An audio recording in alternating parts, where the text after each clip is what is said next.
जय हिंद। मैं अंकित, आप सबका एक इंग्लिश में बहुत बहुत स्वागत है, अनंत स्वागत है। ये हमारा है प्रिजर्व, सेकंड लास्ट है ये बेसिक सिनोनिम्स का, एमटीएस का बेसिक सिनोनिम्स का सेकंड लास्ट क्वेश्चन है।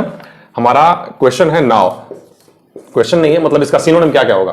पॉज करिए वीडियो और बताने की कोशिश करिए। बहुत हालांकि टफ, इसका मतलब आपको पता होगा, लेकिन इसका सिनोनिम हमको लग रहा है आपको इतना आसानी से नहीं पता होगा। नाउ का सिनोनिम क्या क्या हो सकता है, अब आप आंसर देखेंगे। ठीक है, चलिए आंसर देखिए। एक है प्रेजेंटली, एक है इमीडिएटली, यहां लिख देते हैं, और क्या है, एक है इंस्टेंटली, एक है प्रॉम्प्टली। अंतर क्या है, इसमें बहुत ज्यादा डिफरेंस नहीं है। हम डिफरेंस बताते हैं, जानबूझ के डिफरेंस बताते हैं, डिफरेंसेस क्या है उनमें और कब यूज करना होता है। अगला क्या हमारा ऑफन है, ठीक है, OFTEN, ऑफन। नाउ मतलब होता है अभी, प्रेजेंटली मतलब होता है कि हाल फिलहाल में, मतलब ऑलमोस्ट इसका बेस्ट एक्सप्रेशन है। इमीडिएटली मतलब होता है तुरंत, अब भी। इंस्टेंटली मतलब होता है वो भी एकदम मतलब जल्दीबाजी का दिखाता है। और प्रॉम्प्टली मतलब होता है करीब करीब इमीडिएटली, इंस्टेंटली और प्रॉम्प्टली तीनों सेम ही है, मतलब कोई काम जल्दीबाजी में करना, तुरंत करना। ठीक है, तो बस अगला क्या है हमारा ऑफन है, ऑफन। ठीक है, ऑफन में, ऑफन का सिनोनिम क्या होगा आप बताने की कोशिश करिए, और तब तक हम हटा देते हैं, रहने देते हैं, अच्छा लग रहा है, खूबसूरत लग रहा है। ऑफन का क्या ये है, फ्रीक्वेंट है, रिपीटेडली है, रेगुलरली है, और एक आप चाहें तो एक अगैन एंड अगैन को भी ले सकते हैं, हालांकि उसकी कोई जरूरत नहीं है, तीन ही काफी है। फ्रीक्वेंट, ऑफन का मतलब होता है कोई काम प्राय जो होता है, हमेशा जो काम होते रहता है, रिपीटेडली होते रहता है। फ्रीक्वेंट मतलब जो बार बार होता है, अभी हुआ फिर कुछ दिन के बाद होगा, फिर कुछ दिन के बाद होगा, ऑफन बोलते हैं उसको। रिपीटेडली मतलब भी यही होता है कि बार बार होते रहना। रेगुलरली मतलब यही होता है कि हमेशा कुछ समय के बाद होते रहना। ओल्ड का बताइए, OLD। ये सेकंड लास्ट है, इसके बाद एक लास्ट आएगा सिनोनिम का, उसके बाद सिनोनिम का नहीं आएगा। बेसिक सिनोनिम्स खत्म, मतलब वहीं पे क्या बोले। ओल्ड मतलब पुराना होता है, ये आपको पता है, लेकिन ओल्ड का क्या क्या हो सकता है सिनोनिम, वो आप हमको बताइए। ठीक है,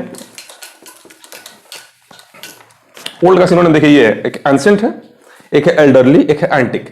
देखिए एंशिएंट का मतलब होता है, एंशिएंट बोले या एंशिएंट बोलिए, बहुत पुराना।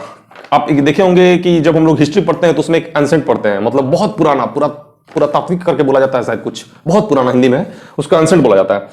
एल्डरली का मतलब क्या है, जैसे एल्डर होता है ना, एल्डर, तो जैसे मान लीजिए बोले I have seen an elder person there, over there, मैंने वहां एक एल्डर पर्सन देखा। या जैसे मान लीजिए आई हैव सीन 2 एल्डरली गर्ल्स, मतलब 2 मैंने बूढ़ी लड़कियां देखी। कैसा लग रहा है आपको ये सुन के, बूढ़ी लड़कियां, ये कुछ नया है। एल्डर मतलब होता है बूढ़ा, लेकिन अगर आप एल्डरली बोलेंगे ना ऐसे LY लगा के, तो थोड़ा एक सॉफ्ट साउंड आता है। कैसे आपने पढ़ा है ना, कैन होता है एक, कैन, और एक होता है मे। इसका मतलब ये होता है I can do, I may do, तो ये होता है, इसमें थोड़ा सा एक रूडनेस आता है कि हाँ ठीक है मैं कर सकता हूं, आई कैन डू। और इसमें आता है आई मे डू, मतलब एक नॉर्मल आता है कि थोड़ा सा क्या बोलते हैं उसको, थोड़ा मतलब विनम्रता आती है, विनम्रता कि हाँ ठीक है मैं कर सकता हूं, आई मे डू। तो वही एल्डरली आप बोलेंगे कहीं कि एक एल्डरली वुमन थी, या एक एल्डरली गर्ल थी, या एक एल्डरली, ये एल्डरली, ये ऐसा नहीं कि फीमेल के लिए यूज होता है, मेल के भी, और एल्डरली पर्सन थे, लड़का लड़की, कुछ किसी के लिए भी, जेंडर से मतलब नहीं। ठीक है, तो एल्डरली मतलब यही होता है, पुराना, समझा दिया आपको। पुराने लोगों को एक अच्छा वर्ड बोलने के लिए एल्डर से ज्यादा अच्छा आप एल्डरली यूज किया करिए। और एक एंटिक है, तो एंटिक का मतलब होता है कि पुराना तो है लेकिन बहुत अच्छा है, बहुत खूबसूरत है। जैसे 500 साल पहले का कोई मूर्ति मिला, अभी इंग्लैंड से या पता नहीं ऑस्ट्रेलिया से, शायद इंग्लैंड से ही बहुत सारी मूर्तियां आई थी इंडिया में, तो उनको एंटिक पीस बोला गया था। तो एंटिक का मतलब होता है बहुत पुरानी चीज लेकिन बहुत खूबसूरत, तो एंटिक बोला जाता है। अगला क्या हमारा परफॉर्म है। ठीक है, परफॉर्म, इसका क्या क्या हो सकता है सिनोनिम में बताइए। देखिए क्या है इसका, है एक कैरी आउट, फुलफिल, एग्जीक्यूट।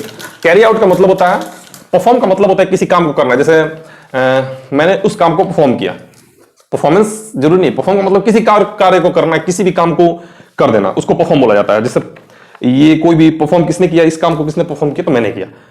अब देखिए कैरी आउट का मतलब होता है किसी काम को कर देना, खत्म कर देना। एग्जैक्टली तो नहीं आ रहा है लेकिन ऑलमोस्ट आ रहा है। फुलफिल का मतलब है कि किसी काम को सोच के रखे थे कि हम कर पाएंगे और उसको हमने कर दिया, उसको फुलफिल कहा जाता है। और एग्जीक्यूट मतलब, एग्जीक्यूट क्या है, एक जो लास्ट में दिख रहा है, ये एक फॉर्मल वे है, मतलब आप किसी लेटर में लिख रहे हैं या फिर किसी अपने ऑफिसर से बात कर रहे हैं, तो वहां पे आप परफॉर्म और कैरी आउट या फुलफिल से ज्यादा अच्छा एग्जीक्यूट यूज करेंगे। एग्जीक्यूट क्या है, एक फॉर्मल तरीका है बोलने का। ठीक है, अगला क्या है हमारा प्रोटेक्ट। अगला क्या है, प्रोटेक्ट है, PROTECT।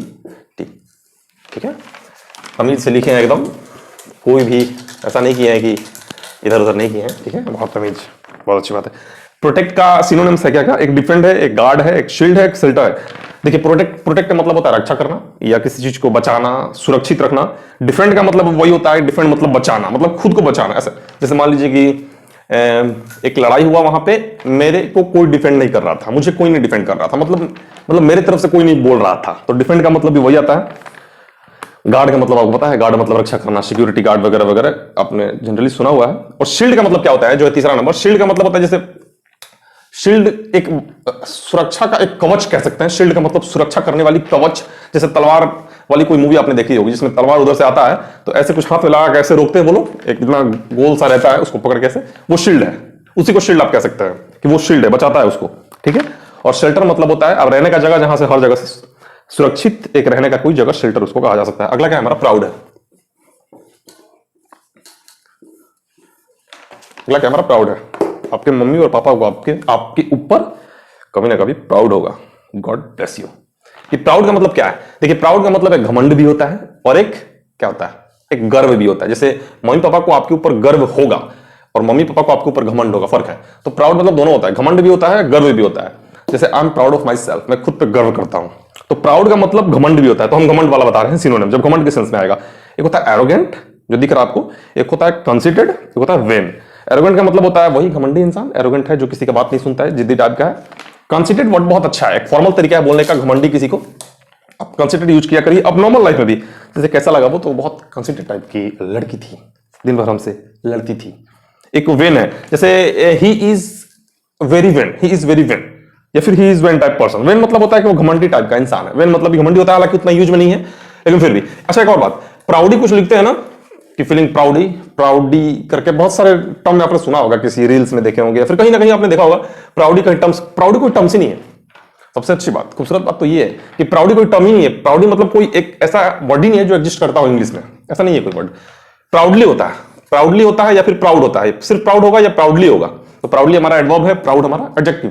प्राउडी कोई वर्ड ही नहीं है, लगा हमको बता देना चाहिए इसलिए बता दी। क्या है, पुल। पुल मतलब खींचना, ठीक है। और क्या क्या हो सकता है इसका सिनोनिम, आपको दिख रहा होगा ये वाला, यहां पे कौन सा है, यहां पे बोला टग होगा, पकड़ लेगा इसको। खैर, पुल, ड्रैग, ड्रॉ, टग, जग।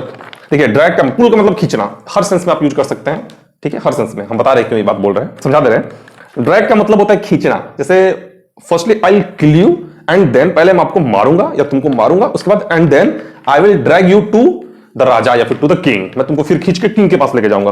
तो ड्रैग मतलब होता है खींचना, मतलब धीरे धीरे खींच के ले जाना, ठीक है। पुल को आपने सबसे अलग रखिएगा क्योंकि पुल क्या है, हर जगह आप यूज कर सकते हैं, ये ऑलराउंडर है। ड्रॉ का मतलब होता है धीरे धीरे खींचना, ड्रैग का मतलब होता है वही रगड़ के नीचे जमीन की तरफ से खींचने का सेंस में यूज किया जाता है। तीसरा है टग, TUG, टग। टग का मतलब झटके पे खींचना, ऐसे जैसे तुरंत कुछ ऐसे खींच लिए, ऐसे नहीं होता है कि कुछ भी, जैसे मान लीजिए पेपर रखा हुआ है ऐसे पर ऐसे खींच देंगे झट से, तो वो टग है। और जर्क क्या है, जर्क का मतलब जैसे मान लीजिए किसी ने ऐसा मेरा सर खींच दिया तो यहाँ पे मुझे मोच आ गया, वो क्या है, जर्क है। ऐसे खींच देने की वजह से मोच आ जाना, तो वो जर्किंग बोला जाता है उसको, झटके पे ऐसे, ठीक है। अगला क्या है हमारा, रेज है। मैंने जानबूझ के फर्क बताया सबका पुल में, क्योंकि क्या फर्क है याद करने में थोड़ा आसानी होगी, थोड़ा मजा भी आएगा, क्योंकि आप कॉमन टर्म है, यूज कर पाएंगे अपने लाइफ में। रेज मतलब उठाना, ठीक है। पहले मैंने आपको बताया एक होता है राइज, ठीक है, RISE। तो राइज मतलब उठना, रेज मतलब उठाना, ठीक है। तो यहाँ पर राइज का कोई मतलब नहीं है। रेज का सिनोनिम आपको दिख रहा होगा, रेज का सिनो क्या है, एक लिफ्ट है। लिफ्ट मतलब उठाना, लिफ्ट अप होता है, आप लिफ्ट से कितना बार गए हो। एलिवेटर भी बोला जाता है उसको, आप जिस लिफ्ट से गए हो उसको हम लोग एलिवेटर भी बोलते हैं, ठीक है, एलिवेटर। तो एलिवेटर का मतलब भी उठाना होता है, मतलब एलिवेट का मतलब उठाना होता है। एलिवेटर का मतलब जिसपे जो आपको उठा के ले जा रहे हैं वो एलिवेटर है। तो एलिवेट लास्ट में दिख रहा है आपको, लास्ट वाला वर्ड एलिवेट है। एलिवेट मतलब भी उठाना, पिकअप मतलब उठाना, या होस्ट मतलब भी किसी किसी सेंस में आप यूज कर सकते हैं। फहराना तो है ही, उठाना भी हो सकता है किसी किसी सेंस में, ठीक है। यही है। और सैड का बताइए, आप सैड होइएगा मत, ठीक है, सैड का बताइएगा, सैड होना नहीं है, सैड का बता।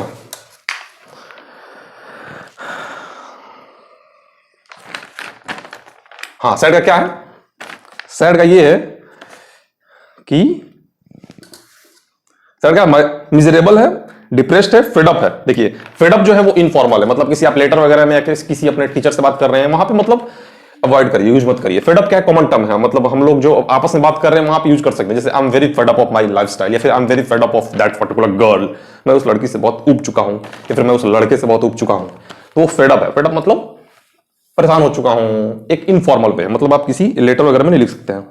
डिप्रेस्ड आपको पता है, डिप्रेशन में चले जाना। मिजरेबल, देखिए मिजरेबल के साथ हम एक चीज समझाना चाहते हैं अगर सिर्फ ये रहता ना तो ये माइजर है, और इसके साथ ABLE लगा दिए। देखिए अगर ये अलग रख दें हम तो सिर्फ माइजर का मतलब होता है कंजूस, याद रखिएगा, इंग्लिश है थोड़ा सा इधर उधर घुमाएगी आपको। माइजर का मतलब कंजूस होता है, मिजरेबल का मतलब क्या होता है, क्या होता है, सैड होता है, बहुत सैड मतलब बहुत दुखी। सैड मतलब तो नॉर्मल दुखी होता है, ये बहुत दुखी को बोलते हैं। अगला क्या है, शाइन है। अगला क्या है हमारा, शाइन। शाइन मतलब चमकना, शाइन मतलब चमकना, जैसे हम चमक रहे हैं। शाइन का मतलब क्या है, देखिए सिनोनिम देखिए, हटाइए, चमक रहे कि नहीं चमक रहे, इसके चक्कर में कौन पड़ा है, चमक रहे हैं क्या, सीरियसली क्या है, ग्लो।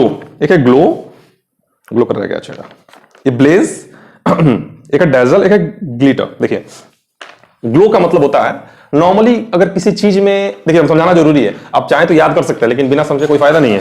ग्लो मतलब होता है कि, कौन परेशान कर रहा है, ग्लो का मतलब होता है कि किसी चीज में थोड़ा सा ग्लो आता है, थोड़ा सा हल्का हल्का शाइन आता है, उसको ग्लो कहा जाता है, ठीक है। ब्लेज का मतलब है कि बहुत ज्यादा शाइन आ जाना, किसी का चेहरा ब्लेज नहीं करेगा, ठीक है, वो ग्लो ही करता है, क्योंकि बहुत ज्यादा शाइन के लिए तो लाइट जलाना पड़ेगा, चारों तरफ से लाइट जला के इनका चेहरा देखिए बहुत ब्लेज कर रहा है, ठीक है। तो वो कैसा लगेगा, मान लीजिए चारों तरफ लाइट जला के कोई इंसान घूम रहा हो कि देखिए कितना मेरा चेहरा है, ये ग्लो नहीं है, ब्लेज है। तीसरा है डेजल। तो डेजल का मतलब होता है जैसे हम लोग चलते हैं रास्ते पे तो कोई लाइट वगैरह अपर डिपर नहीं, वो किसी बाइक का लाइट आंख पे पड़ जाता है तो ऐसे एकदम कुछ देर के लिए कुछ दिखता नहीं है, तो बहुत ज्यादा लाइट आती है तो आंख हमारा क्या होता है, चौंधिया टाइप का जाता है, उसी को डेजल कहा जाता है, ठीक है, वो टर्म है डेजल। लास्ट वाला है ग्लिटर। तो ग्लिटर का मतलब होता है जलना बुझना, कैसे तारे टिमटिमाना, तो ग्लिटर है अलग है। तो शाइन, चारों शाइन के क्या है, सिनोनिम्स ही है, लेकिन थोड़ा क्या है, अलग है। लास्ट हमारा क्या है, स्मेल है, ये लास्ट है हमारा। इसके बाद देखिए लास्ट हम बेसिक के सिनोनिम का कराएंगे, उसके बाद फिर हम लोग आगे कंटिन्यू करेंगे। हो सकता है कि देखते हैं कौन सा टॉपिक सबसे इंपॉर्टेंट रहेगा, उसको लेके चलेंगे हम। स्मेल का क्या क्या हो सकता है बताइए, स्मेल का क्या क्या हो सकता है।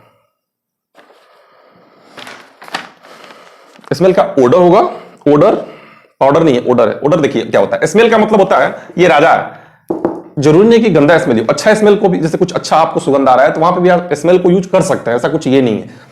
लेकिन जो ओडर है वो क्या है, गंदे स्मेल को कहा जाता है, ठीक है, वो गंदे स्मेल को कहा जाता है। जो ओडर दिख रहा है आपको ना, जैसे कोई गंदा स्मेल आया वहां पे आप ओडर यूज कर सकते हैं। ऐसा नहीं कि कोई परफ्यूम लगा के चल रहा है आप बोलेंगे कि वहां पे ओडर, मतलब वो निगेटिव माना जाएगा, इसलिए गंदे स्मेल को ओडर कहा जाता है। एक है अरोमा, अरोमा है वो भी, उसको भी अच्छे स्मेल में ही लिया जाता है, वो अच्छे स्मेल के लाते, जैसे किसी ने परफ्यूम लगाया तो वो अरोमा है। सेंट, तीसरा क्या हमारा सेंट है, ये SCENT।